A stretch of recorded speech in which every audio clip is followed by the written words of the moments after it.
ভালো কথায় যুবক সন্তান, তুমিও মেয়ে দেখো, আমরাও দেখি। বউ দেখা শুরু করলেন কিন্তু মিলতেছে না। একদিন আসরে নামাজের পরে আমের বিন আনাস পাশের এলাকার মধ্যে গেল হাঁটা চলা করার জন্য। অন্য যুবকরা ডাক দেয়া বলে, রে আমের, শুনলাম বিয়ে করবা, বউ পাইছো? বলে পাই নাই। এই যুবক, আমাদের এলাকার মধ্যে একটা যুবতী মেয়ে আছে, ওই যুবতী মেয়েটা আমাদের এলাকার মধ্যে সবচাইতে বেশি আমলওয়ালা, পর্দাওয়ালা, নামাজওয়ালা। এই যুবক আমের, এই যুবতীটাকে যদি বিবাহ করো তাহলে আমাদের বিশ্বাস দুনিয়ার জীবনে কল্যাণ পাইবা। কি পাইবা? কল্যাণ। টাকা পাইবা বলছে? বলছে কল্যাণ পাইবা, দুনিয়ার কল্যাণ। আমের বিন আনাস বলে, তো ভালো কথা, আমলওয়ালা যেহেতু বিয়ে করি সমস্যা নেই। মা বাবার কাছে গিয়া বলে, মা বাপ, আমার জন্য বউ দেখা লাগবে না। কেন বিয়ে করবা না? বলে, তা না, পাশের গ্রামের মধ্যে একটা যুবতী সন্তানের খবর পাইলাম। ওই যুবতী সন্তানটা নাকি অনেক আমলওয়ালা, পর্দাওয়ালা, নামাজওয়ালা, অনেক দিনদার, পরহেজগার। ও মা, ওই যুবতী সন্তানকে আমি বিয়ে করতে চাই। মা বাবাই বলে, যুবতী সন্তানকে দেখছ? আমের বিন আনাস বলে, মা, ওই যুবতীকে দেখা লাগবে না, যুবতীরা যে আমলওয়ালা, ওই আমলের কারণে আমি যুবতী সন্তানটাকে বউ বানাবার জন্য রাজি হয়ে গেলাম। আমলের জন্য। কিসের জন্য? আমল। আমের বিন আনাস, আই সাউন্ডার একটু কমান। আমের বিন আনাস, ঠিক আছে, তোমার দেখার ইচ্ছা না থাকলে আমাদের সমস্যা নাই, বিবাহ করায় দিল। বউ দেখছে? দেখে নাই। বলছে, বউ যেহেতু আমলওয়ালা, দেখার দরকার নাই, আমি আমলের মহাব্বতে তাকে বউ বানাবার জন্য রাজি হয়ে গেলাম, আমলের জন্য। ঠিক আছে, ভালো কথা। বিবাহ হয়ে গেল, বাসর ঘর। রাতের বেলা আমের বিন আনাস বাসর ঘরে যাবে।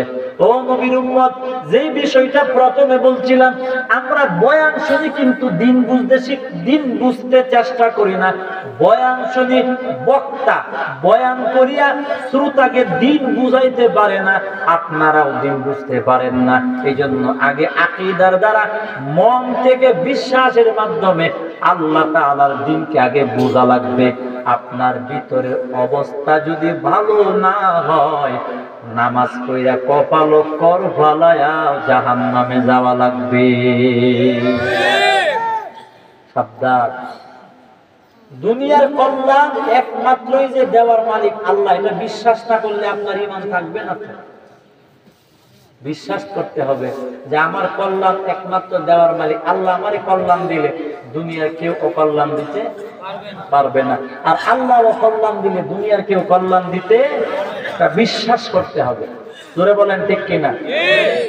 আমের বিন আনাস বাসর করে গেছে, বউরে দেখছে। বউরা এক নজর দেখতেই আমের বিন আনাস বাসর ঘর থেকে বের হয়ে যাবার জন্য পাগল হয়ে গেল। আল্লাহর বান্দি ডাক দেয়া বলে, ও স্বামী আমার, আমাকে বাসর ঘর রেখে আপনি কই যান? আজকে বাসর রাত আমারে ফালাইয়া কই যান? আমের বিন আনাস বলে, এই বিবি আমার, আমি তোমার সঙ্গে বাসর ঘরে থাকবো না। বলে, কেন? আমি তোমাকে না দেখে বিয়ে করলাম আমলের জন্য, তুমি যে কালো সেটা আমি জানতাম না। ও বিবি আমার, তোমার মতো কালো বিবিকে নিয়ে মরণ পর্যন্ত ঘর সংসার করা সম্ভব না, এই জন্য আমি চলিয়া যাই। আল্লাহর বান্দি ডাক দেয়া বলো, স্বামী আমার, মেহেরবানি করে দাঁড়ায়া যান। আজকে বাসর রাত, যা করার সকালে করবেন, এখন বের হবেন না। রাতের বেলা বের হইলে মানুষ খারাপ মন্তব্য করবে। আল্লাহর বান্দা মানতে চাই না। শেষ পর্যন্ত আল্লাহর বান্দি ডাক দেয়া বলো, স্বামী আমার, আমার কয়েকটা কথা শুনেন। আমার কথাগুলি শোনার পরে যদি মন চায় আমারে তালাক দিয়া দিয়েন। আমাকে তালাক দিলেও আমার জন্য কল্যাণ হবে, রাখলেও আমার জন্য কল্যাণ হবে। কেন জানেননি? আমি 5 ওয়াক্ত নামাজের পরে দৈনিক 5 বার আল্লাহর কাছে দুনিয়ার কল্যাণ চাই। আমার বিশ্বাস আছে কার প্রতি? আমির বিন আনাসকে বলে, আমার বিশ্বাস যে আল্লাহর কাছে দৈনিক 5 বার দুনিয়ার কল্যাণ চাই, আমার বিশ্বাস আমার ওই আল্লাহ আমারে অকল্যাণ দিবে না। এজন্য বলছি আপনি যেটাই করেন আমার জন্য কল্যাণ হবে। তালাক দিলেও কল্যাণ হবে, রাখলেও কল্যাণ হবে। যা করার করেন। বলে কেন, কি ব্যাপার বলতে চাও বলো। আল্লাহর বান্দি ডাক দেয়া বলে, ও স্বামী আমার, যে আল্লাহ আপনারে সুন্দর বানাইছে ওই আল্লাহ তো আমারে কালো বানাইছে নাকি? আমি তো নিজে নিজে জন্ম হই নাই, আল্লাহ তো আমারে বানাইছে।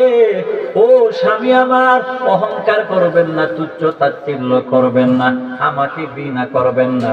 2 নাম্বার কথা, ও স্বামী আমার, দুনিয়াতে মানুষের কল্যাণ ও কল্যাণ একমাত্র দেওয়ার মালিক আল্লাহ, জানার মালিক আল্লাহ। কার কল্যাণ কোন জায়গায় বলা যায় না, ঠিক কিনা? আল্লাহ কার মাধ্যমে কারে কল্যাণ দেয় বলা যায় না। ও স্বামী আমার, আমার মনের বিশ্বাস আছে, আমার মনের বিশ্বাস, অহংকার করবেন না। আমার বিশ্বাস আছে, সেটা হলো আমি জানি এটা আমার মনের বিশ্বাস, বলা তো যায় না। আমার মতো কালো বিবিটার ভিতরে আপনি স্বামীর জন্য দুনিয়ার কল্যাণ থাকলে থাকতে পারে, বলা তো যায় না। আমির বিন আনাস এই কথা শোনার পরে, জ্ঞানী মানুষ তো, আল আকিল তাকফিরুল ইশারা, জ্ঞানী মানুষে ইশারা দিলেই সম্ভব। আর কিছু মানুষের মূর্খ, 3 ঘন্টা বুঝাইবেন হেরে যে এটা এমনি না এমনি, 3 ঘন্টা পরে ছাগলের মতো লাড়া দিব, লাড়া দেখবো না আমার দায়িত্ব, মূর্খর খাচ্ছ। এটা আমি বাস্তবে প্রমাণ করছি। আপনি 3 ঘন্টা বুঝাইবেন যে এটা এমনি না এমনি, 3 ঘন্টা পরে কেউ না এটা এমনি। কিন্তু জ্ঞানী মানুষে ইশারা দিলে কি বুঝে। আমির বিন আনাস বুঝে বুঝে কত ঠিক। আমি আজকে যাকে ঘৃণা করতেছি, অহংকার করতেছি, এই মানুষটা আমার জীবনের জন্য কল্যাণ হতে বলা, আমি তো কল্যাণ জানি না, জানে কে? আমির বিন আনাসকে বলার পরে আল্লাহর বান্দা আমির বিন আনাসের মনটা নরম হয়ে গেল, রাত কমে গেল, বাসর ঘরের দরওয়াজা বন্ধ করে দিল। রাতের বেলা বিবির সঙ্গে থাকলেন, শারীরিক সম্পর্ক হয়ে গেল। কিন্তু সকালবেলা আমির বিন আনাস আল্লাহর বান্দা মনটা বড় খারাপ। না না, আমি আমার এমন কালো বিবিকে নিয়ে জীবন কাটাইতে পারবো না। অভিমানের গুসা করিয়া, মা বাবার সঙ্গে গুসা করিয়া, রাগ করিয়া, বিবির সঙ্গে অভিমানের রাগ করিয়া, পরের দিন সকালবেলা আমির বিন আনাস কাউরে কিছু না বলিয়া বাড়ি থেকে বিদেশ চলে গেল। 1 বছর 2 বছর না, 20 বছর পর্যন্ত বিদেশ থাকলো। কত বছর? বউরে কয়ে গেছে, রাগ করে গেছে। 20 বছর পরে আমির বিন আনাস কইতেছে যে না, এই কাজটা আমি ঠিক করি নাই। আমার বউ আল্লাহ তো তারে বানাইছে, আমি রাগ করে চলে আসছি। 20 বছর পর্যন্ত আমি আমার বিবির হক নষ্ট করলাম, এটা গুনাহ। তা কি গুনাহ? এ নবীর উম্মত, আমার ভিতরে যদি দিন না থাকে, যে স্বামীর ভিতরে দিন থাকবে না, ওই স্বামী বিবির হক নষ্ট করবে। বউ রেখে আর এক বিবির পিছে জীবন পর্যন্ত ঘোরাফেরা করবে, এমন আছে না নাই? বিবির হক নষ্ট করবে। যে বিবির ভিতরে দিন নাই, ওই বিবির স্বামীর হক নষ্ট করবে। এই জন্য নবী আমার বলে, দিন শিখো, দিন বুঝো। শুধু ওয়াজ শুনলে চলবে না, দিন বুঝা লাগবে। দিন কি করতে হবে? বুঝতে হবে। আমির বিন আনাস বললো যে না, 20 বছর পর্যন্ত আমি আমার বিবির হক নষ্ট করলাম, এটা গুনাহ। আমি আমার বিবির উপর 20 বছর জুলুম করলাম, না বললে চলে আসলাম, যোগাযোগ বিচ্ছিন্ন। 20 বছর পর্যন্ত বিবির সঙ্গে কোনো যোগাযোগ নাই। আল্লাহর বান্দা আমির বিন আনাস বলে না, আমি আবার বাড়িতে চলে যাব, আমার বিবির কাছে গিয়া মাপ চাইব। আমার বিশ্বাস আমার বিবি আমার আল্লাহর হস্তে মাফ করে দিবে। সিদ্ধান্তটা ভালো না খারাপ? বাড়িতে যাবে, ঠিক আছে। 20 বছর পরে দেশে গেলেন আমির বিন আনাস। 20 বছর পরে দেশে যাওয়ার পরে 20 বছরের ব্যবধান, বুঝেন না, সব পরিবর্তন, কিছুই চিনে না। যে জায়গার মধ্যে ঘর আছেন 2টা, ওই 20 বছর পরে গিয়ে এই জায়গার মধ্যে ঘর হয়ে গেছে 32টা। 20 বছর আগে যে রাস্তা ছিল, এই যে আপনাদের রাস্তা, 20 বছর আগে এমন ছিল? আরো খারাপ আছে নাকি? এখন তো একটু ভালো হয়েছে। তাহলে 20 বছরের ব্যবধান, সব উলট, কিছুই চিনতে পারে না, উল্টা পাল্টা রাখতেছে। এলাকার একটা মসজিদ ছিল, মসজিদটা চিনতে পারছে, যে আমাদের মসজিদটা শুধু চিনছেন। আমের বিন আনাস দেখেন, দিনের বেলা হাজার হাজার মুসলমান মসজিদের ভিতরে বসা। আল্লাহর বান্দা আমের বিন আনাস ডাক দিয়ে বলেন, আজকে তো শুক্রবার না, এই মানুষগুলি মসজিদের ভিতরে দিনের বেলা কি করে?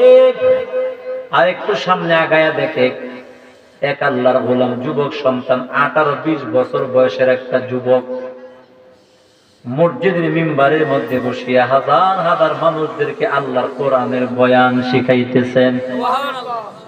আমির বিন আনাস ডাক দিয়ে বলেন, আমি আমার জীবনে কত কোরআনের বয়ান শুনলাম, এত সুন্দর কোরআনের বয়ান আমি আমার জীবনে শুনি নাই। আমির বিন আনাস ডাক দিয়ে বলেন, এই যুবক সন্তানটার বাড়ি কই? এই যুবকের মা বাবা কই? যুবক সন্তানটা কে? পরিচয়টা জানার জন্য আমির বিন আনাস মসজিদের কিনারে আসলো। আইসা দেখে কিছু মানুষ দোকানদারি করে, এলাকার মানুষ। আমির বিন আনাস ডাক দেয়া বলে, ও দোকানদার ভাই, এই যে যুবক সন্তানটা বয়ান করে, এই যুবক সন্তানটার বাড়ি কই? বলে ওই জায়গার মধ্যে বাড়ি। এই যুবক সন্তানের মা বেঁচে আছে বলে আছে। এই যুবক সন্তান তার বাবা কই? বাবার কথা বলার পরে, যুবক সন্তানকে ব্যাপার বাবার কথা বলার পরে দোকানদাররা বলে, ও মুসাফির ভাই, এই যুবক সন্তানের বাবা নাই। আজ থেকে অনেক বছর আগে যুবক সন্তানটা, এলাকার যুবক সন্তানের বাবা মারে সন্তানরে ভালায় চলে গেছে, এখনো পর্যন্ত আসে নাই। আমির বিন আনাস এই কথা শোনার পরে চমকে উঠলো। আরে অনেকদিন আগে তো বাড়ি থেকে আমি গেছিলাম। আবার বলে, না না, আমি ছাড়া অন্য মানুষও তো যাইতে পারে। পরিপূর্ণ কনফার্ম হলেন না। আমির বিন আনাস ডাক দেয়া বলে, এই যুবক সন্তানটা কে? তাড়াতাড়ি বলিয়া দাও। এবার এলাকার লোকেরা ডাক দেয়া বলে, এই যুবক সন্তানটা এই দুনিয়ার সবচেয়ে বড় আলেম। এই যুবকটার চাইতে বড় আলেম বর্তমান দুনিয়াতে কেউ নাই, বিশেষ করে জাজিরাতুল আরবে। এ মুসাফির ভাই, এই যুবক সন্তানটা কত বড় আলেম জানো গো? এই যুবক সন্তানটা 10 লক্ষ হাদিসের হাফেজ। কয় লক্ষ? 10 লক্ষ। সারা দুনিয়ার মানুষ আলেমদেরকে জমাইলে 10 লক্ষ হাদিস মিলায় হাফেজ পাওয়া যাবে না, সম্ভব না। এটা হাফেজুল হাদিস না, এটা হলো হুজ্জাতুল হাদিস। এটা ইসলামের দলিল হয়ে যায়। যুবক সন্তান এত বড় জগৎ বিখ্যাত আলেম, এই যুবক সন্তানটাকে, ওই যুবক সন্তানটা কেউ ছিল না। ওই যুবক সন্তানটা ছিল মালিকি মাযহাবের ইমাম মালিক রাহমাতুল্লাহি আলাইহি। জামানার ইমাম, মালিকি মাযহাবের ইমাম মালিক রাহমাতুল্লাহি আলাইহি যুবক মানুষ, জগৎ বিখ্যাত আলেম। তদানীন্তন সময় ইমাম মালিকের চাইতে বড় আলেম কেউ ছিল না। জামানার ইমাম মুস্তাহিদ। ইমাম মালিক রাহমাতুল্লাহি আলাইহি কে জানো? যিনি উনার জীবনে আল্লাহকে 100 বার স্বপ্নে দেখছেন। কয়বার? আল্লাহকে দেখছেন। আর আমরা স্বপ্নে দেখি কুত্তা কান মারে, গরু গুতা মারে, পুলিশে দৌড়ায়, ব্যান গাড়ি চলে ঘুরে যায়। ঠিক নি কথাটা? কেন? কারণ আমি তো উজু ছাড়া ঘুমাই, শয়তানের মতো উত্তরে ঘুমাই, প্রস্রাব করে ভানি নাড়ে, নাপাক কাপড় লয়ে ঘুমাই। আমি তো এটা স্বপ্নে দেখুম, এটা স্বাভাবিক। ইমাম মালিক রাহমাতুল্লাহি আলাইহি বয়ান করেন, আমির বিন আনাস দ্বিতীয়বার মসজিদে গিয়া বয়ান শুনতেছেন আর বলতেছেন, আল্লাহ জগৎ বিখ্যাত আলেম, জগৎ বিখ্যাত আয় আল্লাহ, এমন একটা যুবক যদি আমার সন্তান হইতো, আমার দুনিয়ার জীবনটা কল্যাণওয়ালা হয়ে যাইত, আমি দুনিয়ার কল্যাণ পাইতাম। এমন একটা যুবকের বাবা যদি আল্লাহ তুমি আমারে বানাইতা আমার দুনিয়ার জীবনটা কল্যাণওয়ালা হয়ে যাইতো। এই এক দুই কথা ভাবতে ভাবতে ইমাম মালিক রাহমাতুল্লাহ আলাইহি বয়ান শেষ করে মুনাজাত দিয়ে দিল। মানুষ যার যার মতো যাইতে লাগলো। আমের বিন আনাস কই যাবে, বাড়ি তো চিনে না, মসজিদের দরজার সামনে এমনি দাঁড়াইছে। ইমাম মালিক রাহমাতুল্লাহ আলাইহি বের হওয়ার সময় ডাক দেয়া বলে, এই যুবক সন্তান তুমি কই যাও? বলে আমার বাড়িতে। এই যুবক সন্তান তোমার বাড়ি কই? ওই যে দেখা যায় সেটা আমার বাড়ি। এই যুবক তোমার মা দুনিয়াতে বেঁচে আছে বলে আছে। এই যুবক সন্তান তোমার বাবা কই? বাবার কথা বলার পরে ইমাম মালিক রাহমাতুল্লাহ আলাইহি কাঁদতে লাগলেন। এই যুবক কেন কাঁদো? বলে আমার বাবা নাই, অনেক বছর আগে আমি আমার বাবাকে হারায় ফেললাম। আমার বাবা আমাদেরকে ভালাইয়া চলে গেল। আমের বিন আনাস ডাক দেয়া বলে, যুবক রে, তোমার বাবা যে তোমাদেরকে ভালাইয়া চলে গেল খারাপ লাগে না? বলে লাগে। তাহলে কি বাবার জন্য বদদুয়া করো নাকি কি করো? ইমাম মালিক রাহমাতুল্লাহ আলাইহি বলে, না, আপনি কি বলেন? আমি আমার বাবার জন্য বদদুয়া কেন করব? আমার তো বাবা, হাদিসে পাকে পয়গম্বর বলে, মা বাপ যত বড় অপরাধ করুক না কেন তুমি সন্তান মা বাবার জন্য বদদুয়া করতে পারবা না। এটা আমি নবী তোমাদের জন্য হারাম করে দিলাম। মা বাপ যত বড় অপরাধ করুক বদদুয়া করতে পারবা না, অধিকার আল্লাহ তোমার দিছে না। দোয়া করবা হেদায়েতের দোয়া। মা বাপ তোমাকে হত্যাও যদি করে ফেলে, কিসাসের বিধান মা বাবার ক্ষেত্রে গ্রহণ করা যাবে না। ও নবীর উম্মত গো, ইমাম মালিক রাহমাতুল্লাহ আলাইহি বলে, আমি আমার বাবার জন্য বদদুয়া করি না, আমি আমার বাবার জন্য দুইটা দোয়া করি। এক নাম্বার দোয়া করি, আল্লাহ আমার বাবা যদি দুনিয়াতে বাইচা থাকে, আল্লাহ তুমি আমার বাবাকে আমার মার কাছে পৌঁছায়া দাও। দুই নাম্বার দোয়া করি, আল্লাহ আমার বাবা যদি অন্ধকার কবরে চলিয়া যায়, আমার বাবার কবর জান্নাতের বাগান বানায়া দিও। এই কথা শোনার পরে আমের বিন আনাস কেঁদে ফেললেন। আপনি কেন কাঁদেন? না, কাঁদে বিষয় না, তুমি এক কাজ করো, আমি তোমার বাড়িতে একটু যেতে চাই। কেন যাইবেন? আমি তোমার বাড়িতে গিয়া এক গ্লাস পানি পান করব, তোমার মার সঙ্গে দুই একটা কথা বইলা তারপরে আবার চলে আসবো। নিয়ে যাও। ঠিক আছে, চলেন। আর 3-4 মিনিট সময় কষ্ট করে, 5-7 মিনিট কষ্ট হবে। আর নামাজ পড়ে না, একজন ছোট ছোট সারা নামাজ পড়ে না। গতকালকে আমার মাহফিল ছিল আমাদের নেত্রকোনার দিকে, নান্দাই থানা, নান্দাই নেত্রকোনার পাশের থানা। 11টা 5:50 মাহফিলটা শেষ করছি। 11টা 5:50 বয়ানের ঘরে আইসি। ঘরে ওই শ্রোতা যারা কবালি করতেছে, কি মাহফিল শেষ করে দিল, কোনো সন্ধ্যা হয়েছে না। 12টা বাজে, কোনো সন্ধ্যা হয়েছে, মাহফিল শেষ করে দিচ্ছে। আগামী বছর থেকে ফজর পর্যন্ত মাহফিল। ডাক্কে আনছে আমার গাড়ি কাছে, গাড়ি তো যে লোকটা করতেছে ফজর পর্যন্ত মাহফিল হইব আগামী বছর থেকে, দাড়ি নাই। আপনার দাড়ি করি আমি কইলাম, আরে বিহু মাহফিলের মধ্যে বয়ান শোনালো না নফল সওয়াব। দাড়ি রাখাটা হলো ওয়াজিব, কোন কোন মাযহাবী ইমামদের মধ্যে ফরজ। বয়ান শোনা হলো নফল সওয়াব। 5 ওয়াক্ত নামাজ পড়া ফরজ। সারা জীবনের বয়ান এক জায়গায় জমা দিলে 1 ওয়াক্ত ফরজ নামাজের একটা সেজদার আদার সমান হবে না। আমি বলছি, নামাজের নামে খবর নাই, তুমি সারা মাহফিল, মানে আমি যে 12টার সময় মাহফিল শেষ করছি, একটা পুরানি সারা শুনলাম খালি ওই বলা কানবালে যেমন বেদনা করে, বেদনা উঠতে গেছে। আমি বলছি, বদ অভ্যাস ছাড়েন, 12টার ভিতরে ভিতরে প্রোগ্রাম শেষ করবেন, কারণ যত তাড়াতাড়ি ঘুমাইবেন ফজরের নামাজটা পড়া তত সহজ হবে। ঠিক কিনা?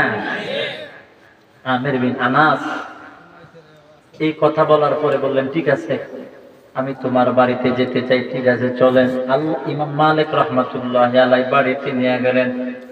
ঘটনাটা আমি বলতাম না, শুধুমাত্র আয়াতের ব্যাখ্যাটা সহজে বুঝাবার জন্য ঘটনাটা বলি। আমি যে আমার কল্যাণ জানি না, বুঝি না, সেটা বুঝাবার জন্য আমি ঘটনা বলতেছি। আমার জীবনে কল্যাণ অকল্যাণ আমি জানি না, জানেন আমার আল্লাহ, আমি দিতে পারি না, আমার আল্লাহ তাআলা দেওয়ার মালিক। এই বিষয়টা বুঝাবার জন্য আমির বিন আনাসকে নিয়ে যাওয়ার পরে আল্লাহর বান্দা আমির বিন আনাস বারান্দায় দাঁড়ায় ইমাম মালিক রাহমাতুল্লাহ আলাইহিকে ডাক দেয়া বলি, যুবক আমি বারান্দায় দাঁড়াইলাম, তুমি ঘরে যাও, তোমার মার কাছে গিয়া বলো একজন মুসাফির আসছে পানি পান করার জন্য। তোমার মা যখন তোমার হাতে পানির গ্লাসটা দিবে, পানিটা নিয়ে তখন তোমার মারে বল, বাবা যেই মুসাফির পানিটা পান করবে, মুসাফির বলছে তোমার একটা কথা বলার জন্য।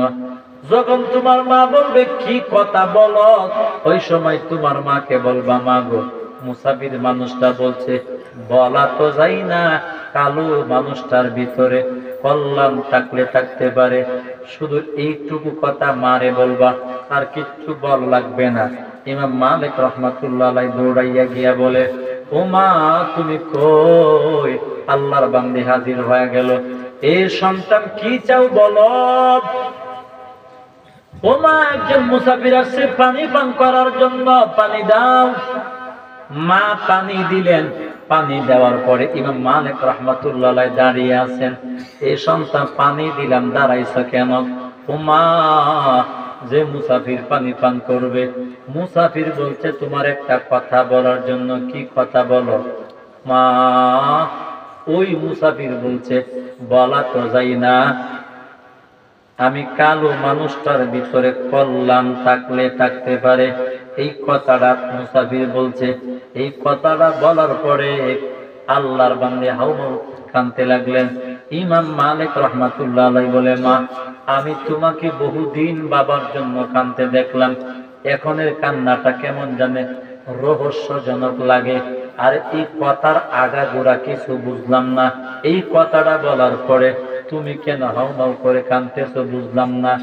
আল্লাহর বান্দি ডাক দেয়া বলো, সন্তান আমার, মুসাফির যে কথাটা আমারে বলছে, এই কথাটা আজ থেকে 20 বছর আগে আমি তোমার বাবারে বলছিলাম।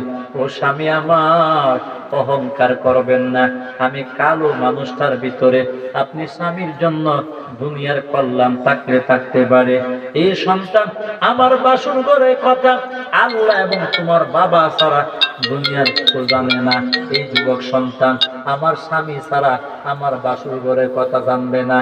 মুসাফির যেহেতু আমার বাসুর ঘরের কথাটা জানছে, তাহলে আমি কনফার্ম হয়ে গেলাম, বারান্দায় যাকে দাঁড় করাইছো এটা আসলে দুনিয়ার কেউ না, এটাই হলো তোমার জন্মদাতা বাবা।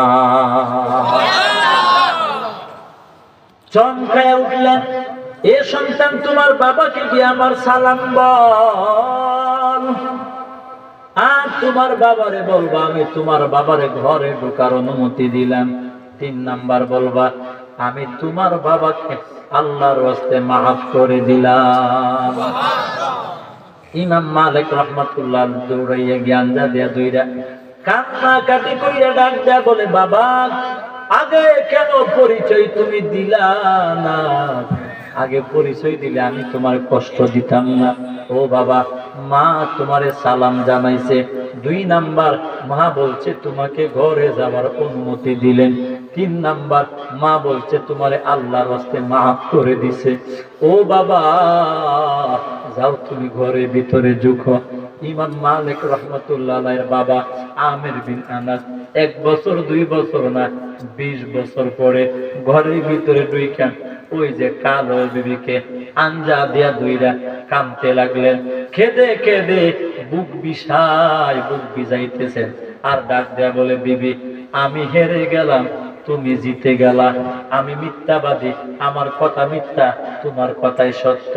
ও বিবি আমার, তুমি আমার বলছিলা স্বামী গো আল্লাহ আমারে কালো বানাইছে, অহংকার করবেন না, আমি কালো বিবিটা আপনার জন্য কল্যাণ হতে পারি, তোমার কথাই সত্য। ও বিবি আমার, আজকে তোমার মতো কল্যাণওয়ালা বিবির উসিলায় আমি 10 লক্ষ হাদিসের হাফেজের বাবা হয়ে গেলাম। এই বিবি আজকে তোমার মতো কল্যাণওয়ালা বিবির উসিলায় আল্লাহ তাআলা আমাকে জামানার ইমামের বাপ বানায় দিল। আমার সন্তান জগৎ বিখ্যাত আলেম, আমার সন্তান হলো জামানার ইমাম। আমার সন্তানের চাইতে বড় আলেম দুনিয়াতে কেউ নাই, এর চাইতে বড় কল্যাণ আমার নাই। আমি দুনিয়ার কল্যাণ পেয়ে গেলাম। বিবিরে কিয়ামতের মাঠে আল্লাহ আমারে বলবে, ইমাম মালিকের মা বাবা কোয়ায়, আমি তোমাদেরকে স্বর্ণের টুপি দিয়া দেই জান্নাতি বানায়া দেওয়ার জন্য। বিবিরে 20 বছর আগে আমি মনে করেছিলাম তুমি আমার জন্য অকল্যাণ হবে, কিন্তু 20 বছর পরে বুঝলাম যে আসলে তুমি হইলা আমার জন্য দুনিয়ার কল্যাণ, ঠিক কিনা? এইটাই আল্লাহ তাআলা বলে, বান্দা কোন বিবি তোমার জন্য কল্যাণ, কোন বিবি তোমার জন্য অকল্যাণ, এটা তুমি জানবা না, তুমি বুঝবা না, এটা আমি আল্লাহ জানি। কোন ব্যবসা তোমার জন্য কল্যাণ, কোন ব্যবসা তোমার জন্য অকল্যাণ, এটা তোমার জানা নাই, সম্ভব না। কোন চাকরি তোমার জন্য কল্যাণ, কোনটা অকল্যাণ, এটা তোমার জানা নাই। জোরে বলেন, জানার মালিক কে? এই জন্য আল্লাহ বলে, আমার কাছে দুনিয়ার কল্যাণ চাও, আপনার মেয়েকে বিয়ে দিবেন। এখন এক ছেলের কাছে, এখন এই ছেলেটা আপনার মেয়ের জন্য স্বামী হিসাবে কল্যাণ হবে নাকি অকল্যাণ হবে আপনি জানেন? কে জানে? তখন দোয়া করবেন, আল্লাহ এই ছেলেটা যদি আমার মেয়ের স্বামী হিসাবে কল্যাণ হয়, কি হয়? কল্যাণ হয়, তাহলে আল্লাহ তুমি ব্যবস্থা করে দাও। কে ব্যবস্থা করে দিতে বলছেন? আল্লাহ। আল্লাহ বলে, বান্দা যদি ছেলেটা তোমার মেয়ের জন্য স্বামী হিসাবে কল্যাণ হয়, আমি আল্লাহ কারো না কারো মাধ্যমে ব্যবস্থা আমি করব। কল্যাণ না হলে বিরায় দিব, কারণ তুমি আমার কাছে কল্যাণ চাইছো। কি চাইছো? তাহলে আজ থেকে কথাটা বিশ্বাস, মনে বিশ্বাস রাখবেন, না হয় ঈমান থাকবে না। কি যে আমার জীবনে কল্যাণ অকল্যাণ একমাত্র আল্লাহ জানে। কল্যাণ দিলে আমি পাবো, কল্যাণ না দিলে পাবো না। আমার ভাই, কল্যাণ পাইলে কি লাভ একটু সহজে বুঝেন। রাসূল বলেন, দুনিয়ার কল্যাণ যদি আল্লাহ তোমারে দেয়, তাহলে গোটা দুনিয়ার শান্তি তুমি পাইবা। আপনার বউ যদি কল্যাণওয়ালা হয়, বিবির দ্বারা শান্তি পাবে।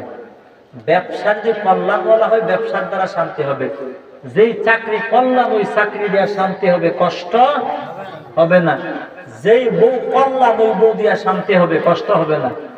যেই ব্যবসা কল্যাণ, ওইটা শান্তি হবে, কষ্ট হবে না। এক কথায় আপনার জীবনের মধ্যে যেগুলিকে আল্লাহ কল্যাণ দিবে, ওই জিনিসগুলি দিয়া শান্তি পাবেন, অশান্তি হবে না। এই জন্য নবী বলে, বেশি আল্লাহ বলে সাহাবীদের মতো আমার কাছে তোমরা দুনিয়ার কল্যাণ চাও। দুনিয়ার কল্যাণ দিলে দুনিয়াতে শান্তি পাইবা, অশান্তি হবে না। বুঝেন, সৌন্দর্য দ্বারা, টাকার দ্বারা, ক্ষমতার দ্বারা শান্তি হয় নাই। কথাটা আজকের থেকে মনে রাখেন। একমাত্র শান্তি হয় কল্যাণের দ্বারা, আর এই কল্যাণটা দেওয়ার মালিককে আল্লাহ। সৌন্দর্যের দ্বারা কি হয় না? শান্তি হয় না, হয় না, হয় না। টাকার দ্বারা হয় না। অনেক এলাকায় দেখবেন সুন্দর মেয়ে, পরীর মতো সুন্দর, মা বাবার মনে অহংকার ঢুকে গেছে, আমার মেয়ে যে সুন্দর, আমার মেয়ের মানুষের লাখ লাখ টাকা দিয়া বিয়া করে নিব, এমন বলেনি? অহংকার ঢুকে থাকে। আমার মেয়ে যে সুন্দর, আমার মেয়ের ফাও দয়া জামাই খাইব। কোনি কথা দিয়ে মানে বুঝাইছে, আমার মেয়ের জামাইয়ের আদর করে করে চলবে। দেখা গেছে এমন একটা বেড়ার কাছে এই মেয়ের বিয়া হয়েছে, সকালে একবার মোড়া, বিকালে একবার মোড়া। ফিডে বুঝলি তো? সকালে একবার ফিডে, বিহানে একবার ফিডে। শান্তি হয়েছে? মানুষের পাহাড়ে আবার ফিডে তো বড় কথা না, যার কাছে বিয়ে দিলে জামাই টাটকা গান্দা হোক, মানুষের পাহাড়ে শব্দ না। তোমার মেয়ে দাঁড়িয়ে যে বড়াই কর্তা, তোমার মেয়ের নাকি খাও ধরে জামাই খাইব, তোমার মেয়ের জামাই 14 বার ফিডে, শান্তি খাইছে? আল্লাহ বলে, কেন? সৌন্দর্য যা শান্তি হয় না। আল্লাহ বলে, যাকে কল্যাণ দিব সেই শান্তি পাবে, যাকে কল্যাণ দিব না সে শান্তি পাবে না। তাহলে আমরা শান্তি পাওয়ার জন্য কল্যাণ দরকার আছে নি? তাহলে এই কল্যাণটা দেওয়ার মালিককে, জানার মালিককে। তাহলে আমরা কল্যাণ চাইবো কার কাছে? সব সময় আমরা যে কোনো কাজ করব, আমরা কল্যাণ চাইবো কার কাছে? আর একটা কথা মনে রাখবেন, আপনার জীবনের কোন একটা কাজের সিদ্ধান্ত আমি দিলে ভুল হতে পারে। আপনার জীবনের কোন একটা কাজের সিদ্ধান্ত মা বাপ দিলে ভুল হতে পারে, বন্ধু বান্ধব দিলে ভুল হতে পারে, এলাকার মানুষ দিলে ভুল হতে পারে। আল্লাহ বুঝাইছেন, আমি যখন তোমার জীবনের একটা কাজের ফায়সালা আমি আল্লাহ যখন দিব, চুল পরিমাণ কোনো ভুল হবে না। আল্লাহর কোনো ভুল আছে? সুতরাং আমরা যদি আমাদের জীবনটা আল্লাহর ফায়সালা মতো চালাই, তাহলে আমাদের জীবনে কোনো ভুল হবে না, আমরা কল্যাণ পাবো। আর কল্যাণ পাইলে শান্তি পাবো। কে দিবেন শান্তি?